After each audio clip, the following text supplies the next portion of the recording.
இவருக்கு அறிவு இல்லைன்னா அறிவார்ந்தவங்களையாவது கூட வச்சுக்கணும்ல, அதையும் வச்சுக்க மாட்டாங்க. நம்மளை விட அறிவானவங்க கட்சியில இருந்தா எப்படி நம்மளோட வளர்ச்சியை தடுத்துருவாங்களோ அப்படிங்கிற பயம் உனக்கு.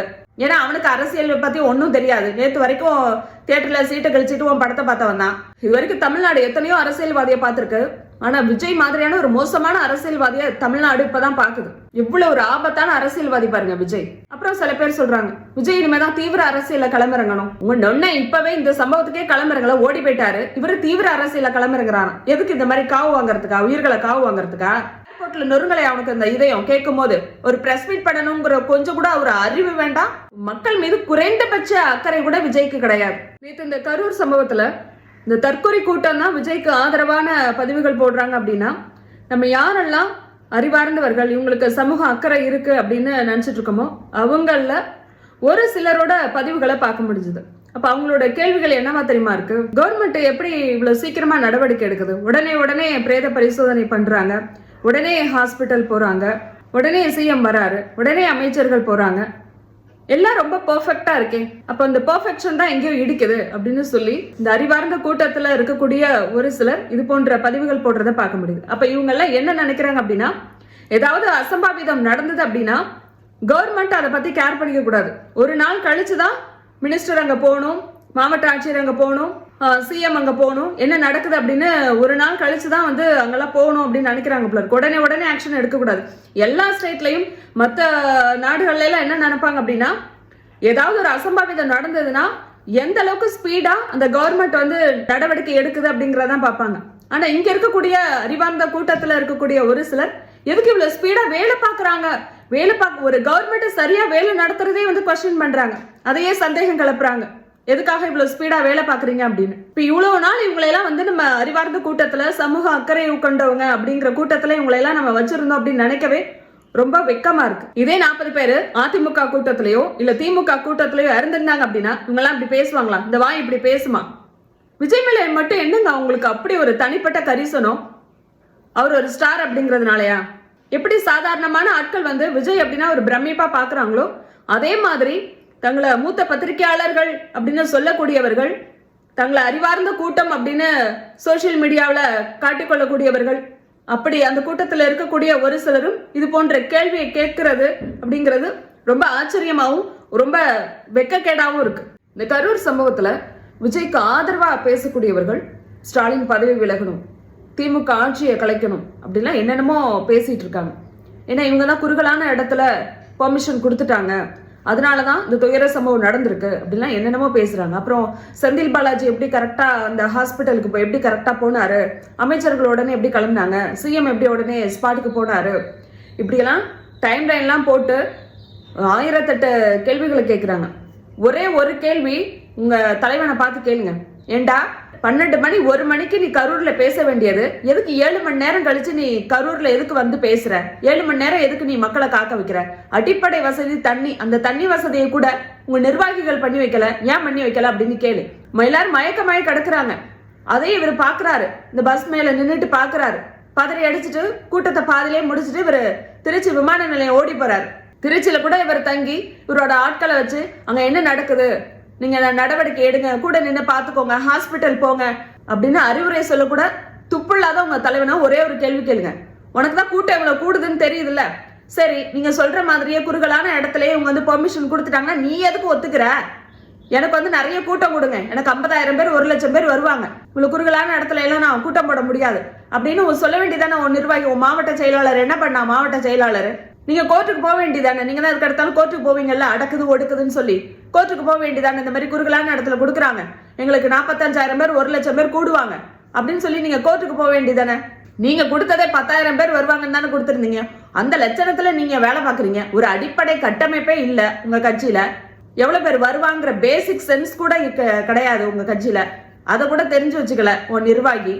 ஏன்னா அவனுக்கு அரசியல் பத்தி ஒன்னும் தெரியாது. நேற்று வரைக்கும் தியேட்டர்ல சீட்டை கழிச்சிட்டு உன் படத்தை பார்த்தவன் தான். ஏதாவது அறிவுரை சொல்லக்கூடிய ஒரு ஆளுமை மிக்க நிர்வாகிகள் கூட இருக்கணும், ஆளுமை மிக்க 2ஆம் கட்ட தலைவர்கள் கூட இருக்கணும். அப்படியானவர்கள் யாருமே விஜய் கூட கிடையாது.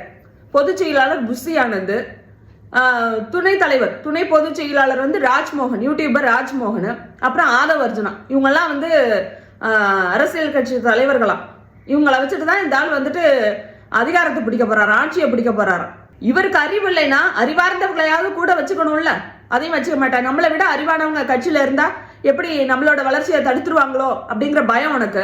இது எல்லாத்தையும் விட இவங்களுக்கு ஆதரவா பேசுறவங்க எப்படி செந்தில் பாலாஜி கரெக்டா வந்தாரு, எப்படி அமைச்சர்கள் கரெக்டா வந்தாங்க ஸ்பாட்டுக்கு அப்படின்னு கேக்குறாங்க. இவ்வளவு நடந்தும் நம்ம கண்ணு முன்னாடி இப்படி ஒரு துயரம் நடக்குது, மயக்கம் போட்டு விழுறாங்க அப்படிங்கிறது தெரிஞ்சும் பஸ்ஸுக்குள்ள ஓடி போய் ஒளிஞ்சுக்கிட்டு உன் தலைமை எப்படி கரெக்டா திருச்சி ஏர்போர்ட்டுக்கு இந்த டிராபிக்லாம் தாண்டி போனானோ அதே மாதிரி தான் அவர் வந்து ஹாஸ்பிட்டல் போயிருக்காரு. அப்புறம் நேத்து ஒரு அறிவிப்பை வெளியிடுறாரு விஜய்.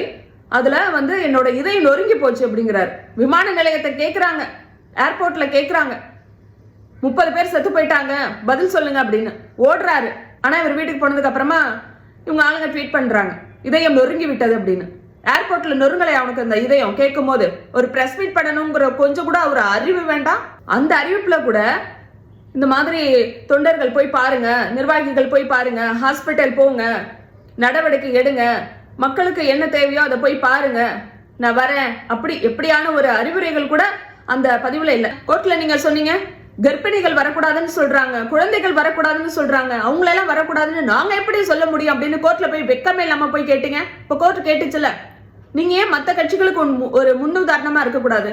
இந்த மாதிரியெல்லாம் நீங்க வந்து உங்களோட கட்சி தொண்டர்களுக்கு அறிவுரை கொடுத்து நீங்க மத்த கட்சிகளுக்கு முன்னுதாரணமா இருக்கலாமே, தொண்டர்களை நீங்க வழி நடத்தலாமே, தொண்டர்களை நீங்க கட்டுப்படுத்துறதான தலைவரோட கடமை அப்படின்னு கோர்ட் கேட்டுச்சுல. இப்போ கோர்ட் கேட்ட மாதிரி ஒரு தலைவனா நீங்க நடந்துகிட்டீங்களா? இது வரைக்கும் தமிழ்நாடு எத்தனையோ அரசியல்வாதியை பார்த்திருக்கு. ஆனா விஜய் மாதிரியான ஒரு மோசமான அரசியல்வாதியை தமிழ்நாடு இப்பதான் பாக்குது. ஆனா இதுக்கு சில தற்குறிகளும் ஆதரவு கொடுக்குறாங்க. விஜய் விட மோசமானவங்க அவங்க.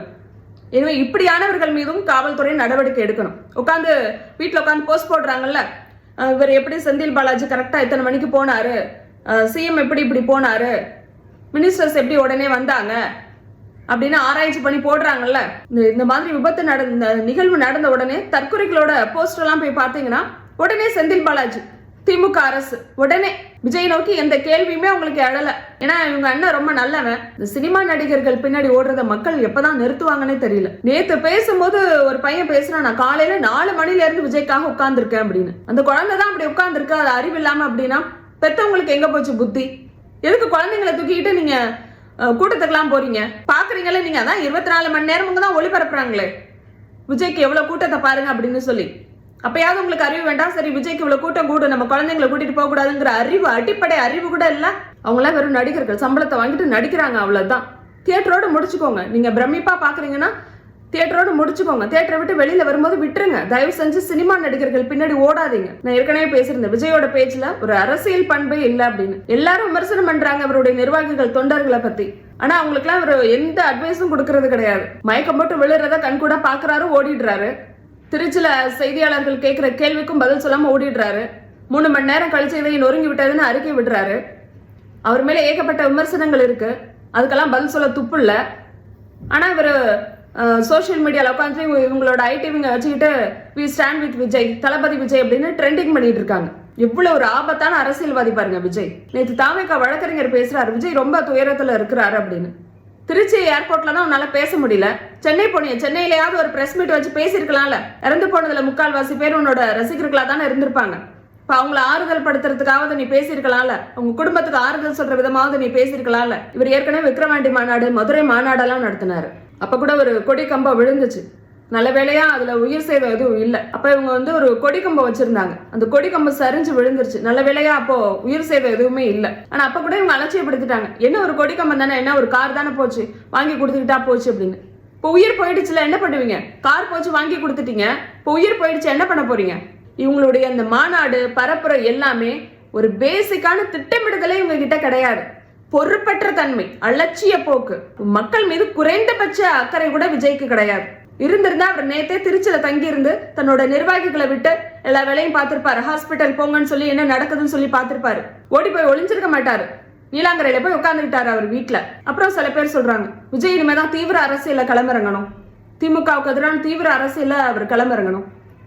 உங்க நொன்ன இப்பவே இந்த சம்பவத்துக்கே களமிறங்கல, ஓடி போயிட்டாரு. இவரு தீவிர அரசியல களமிறங்குறாரு. எதுக்கு இந்த மாதிரி காவு வாங்கறதுக்கா, உயிர்களை காவு வாங்கறதுக்கா? மறுபடியும் சொல்றேன், மோசமான அரசியல்வாதி விஜய்.